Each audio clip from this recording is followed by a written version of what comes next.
this. Take it. Rip it apart with all your joy, and your journey towards the Christmas spirit will be complete. I have foreseen it.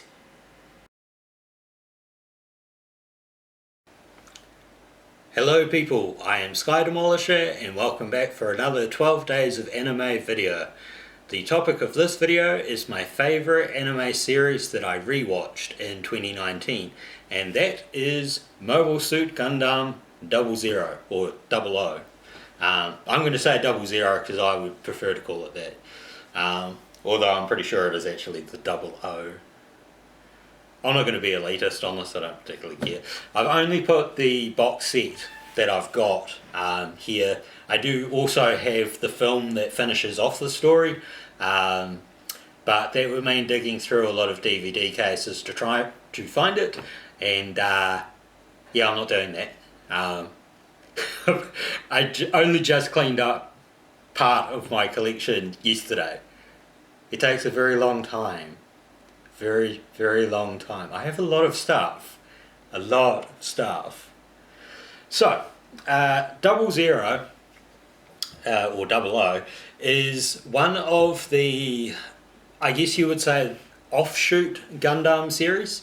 It's basically like, it stands in its own universe. A bit like Gundam Seed and Gundam Destiny are like a separate universe.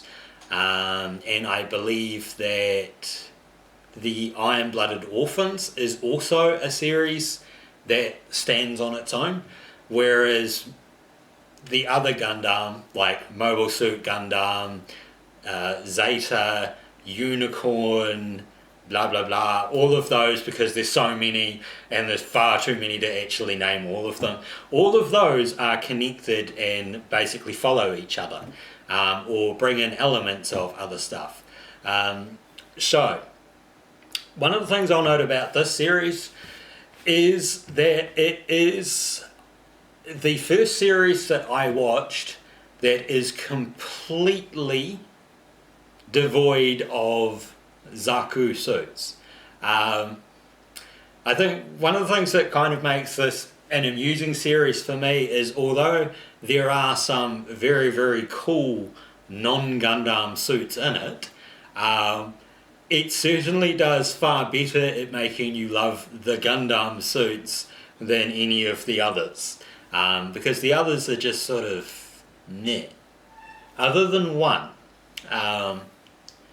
And that is piloted by... it's been a while since I watched. I believe his name is Mr. Bushido. That's all I will say about it. I believe his suit is amongst one of the coolest ones. And the story of it is certainly different to other series. You know, like, this series follows an organization called Celestial Being. And I guess in a way it's kind of tied to a similar sort of thing like the coordinators in Gundam Seed, but not. It's a bit more sort of, I suppose, natural progression is better than, you know, Seed's artificial part to it, you know. Hard to explain. Basically, Celestial Being is trying to end war within the, you know, like the human society sort of thing. It doesn't take off for other places like, you know, Mars really, or, yeah, off-world. There's space stuff, but most of it is sort of based around, you know, Earth.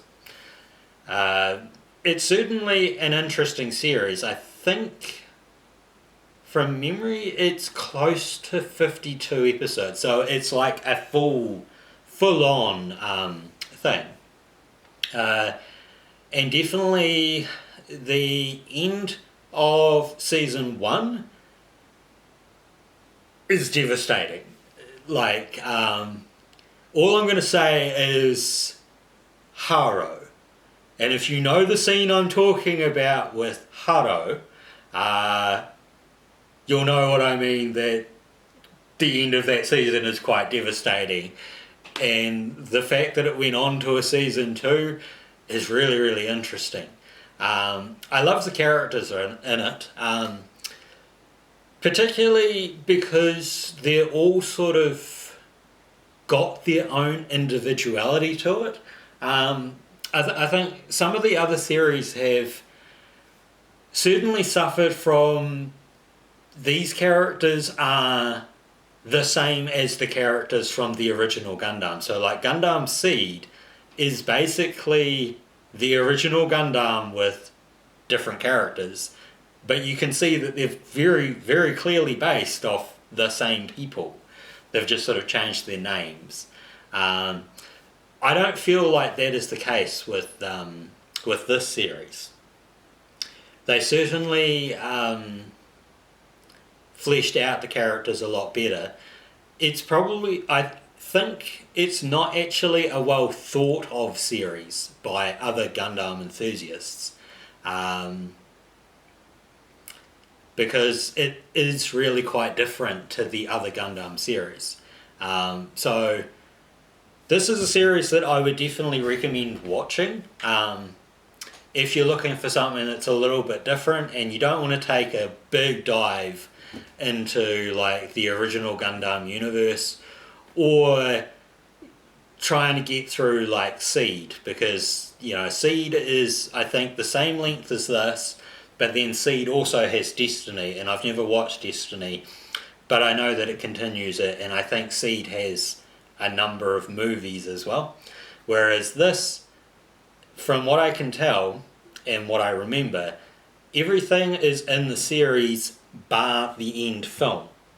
And I think in many ways you can watch the end film without watching the series first, if you really wanted to. But if you watch the series first and then the film, it makes a hell of a lot more sense.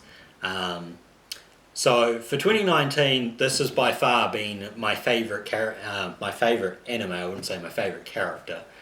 Well, no, it does have like one of my favourite characters, and that's Felt. I believe it's Felt Grace. Just the way that she acts and stuff, and the way that she cares about people in the shows, I think is really, really nice, and that's why she became a standout character for me. Like, you're not going to get a lot of Gundam pilots in this. I think there's basically 4. And the 4 pilots in this all work under, like, assumed names, because Celestial Being is basically seen as, like, a terrorist group. Although they don't really cause terror. And they really are trying to, like, bring an end to war. I don't really know if it's something that would work in the real world, but it's certainly an interesting thing to ponder, and I think that's one of the other reasons why I enjoyed this series. So I would recommend watching it. If you know me personally, I'm more than happy to loan you the series so that you can watch them, or you can come here where I live and watch them with me. I'm more than happy to watch them with you. I realise that that's basically a breach of the copyright laws, but I own the DVD set and I own a TV and stuff, so if you want to watch them, I'm happy to sit there and watch them with you. Because I definitely think watching series with other people really enhances the experience. So for 2019, this is my favourite anime series that I rewatched. I highly recommend it. And so ends the 12 days of anime. I hope that you've enjoyed my antics during this period, and I hope that you have a Merry Christmas and a very Happy New Year. You all take care out there, and I'll see you next time. Bye.